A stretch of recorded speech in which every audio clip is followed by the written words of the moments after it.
Hello, my dear students. Welcome you all. So, this short video is about a bird called as white-bellied heron. ఈ white-bellied heron అనేది wildlife protection act 1972లోని schedule 1లో చేర్చబడింది.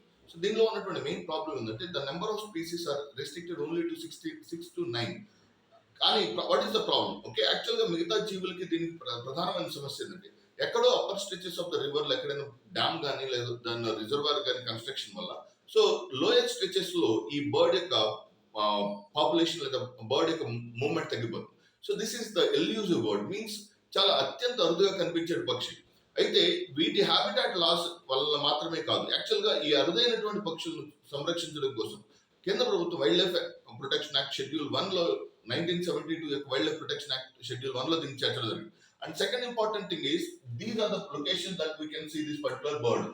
So where we can see this bird can be seen in 3 rivers: Nova Ding River, Lam River and Lohit River అనేటువంటి ఈశాన్య భారతదేశంలోని ఈ 3 నదుల యొక్క పరివాహక ప్రదేశాల్లో ఈ వైట్ బెల్లీడ్ హెరాన్ అనేటువంటి పక్షి కనిపిస్తుంది.